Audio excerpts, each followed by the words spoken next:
आज का एपिसोड गांव की परंपरा, न्याय और औरतों की इज्जत के इर्द गिर्द घूमता है, जहां एक फैसला न सिर्फ दो औरतों का बल्कि पूरे गांव की सोच का रुख बदलता हुआ दिखाई देता है।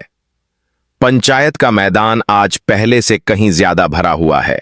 हवा में तनाव तैर रहा है, लोगों की फुसफुसाहटें तेज होती जा रही हैं और हर चेहरे पर एक ही सवाल है, आज सच्चाई सामने आएगी या फिर एक बार फिर किसी की आवाज दबा दी जाएगी। इसी माहौल में स्नेहा और इंदुवती आमने सामने खड़ी होती हैं।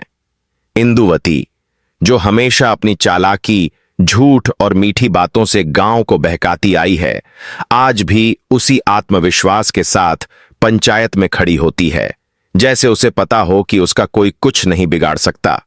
लेकिन आज का दिन अलग है, क्योंकि आज अदालत कोई हवेली का कमरा नहीं बल्कि पंचों की चौपाल है और यहां किसी की पहुंच नहीं, सच्चाई ही असली ताकत होती है।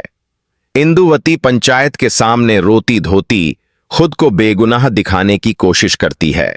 वह बार बार स्नेहा पर इल्जाम लगाती है कि वह उसके खिलाफ साजिश कर रही है, लेकिन स्नेहा उसकी हर बात को चुपचाप सुनती है। उसकी आंखों में क्रोध की जलती आग और जीवन भर सहती आई चुभन की परछाई साफ दिखाई देती है।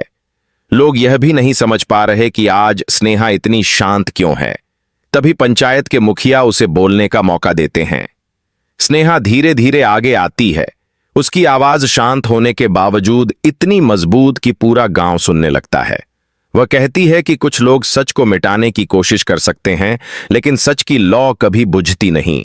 वह इंदुवती द्वारा फैलाए गए झूठ, चालाकी और छिपी षड्यंत्र को एक एक करके सामने रखती है और लोगों को बताती है कि कैसे इंदुवती ने वर्षों से गांव की औरतों को बांट कर रखा, उनकी आवाजें दबाईं, उनके अधिकार छीनने की कोशिश की। इंदुवती समझ जाती है कि खेल उसके हाथ से निकल रहा है, इसलिए वह गुस्से में स्नेहा पर चिल्लाने लगती है, उसे झूठा बताते हुए पंचायत को भटकाने का आरोप लगाती है। लेकिन आज स्नेहा का सब्र टूट जाता है।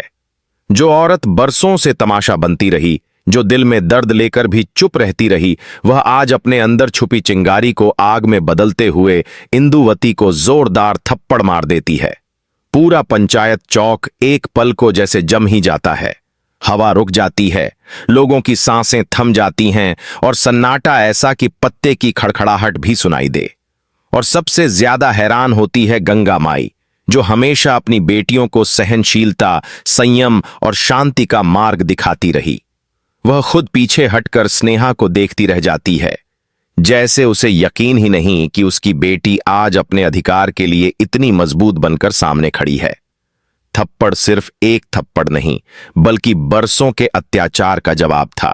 यह इंदुवती को नहीं, गांव की उस सोच को पड़ा था जो औरतों को हमेशा चुप रहने की सीख देती है। गांव के लोग एक दूसरे को हैरानी से देखते हैं, क्योंकि स्नेहा का यह रूप उन्होंने कभी नहीं देखा। पंचायत के मुखिया भी खामोश होकर सच्चाई को तौलने लगते हैं। अब कहानी वहीं नहीं रहती, बल्कि एक गहरी दिशा पकड़ लेती है, जहां सवाल यह नहीं कि किसने क्या किया, बल्कि यह कि गांव की असली बेटी कौन है, जो सच्चाई के लिए खड़ी हो, या वह जो दूसरों को गिराकर खुद को बड़ा दिखाने की कोशिश में लगी हो।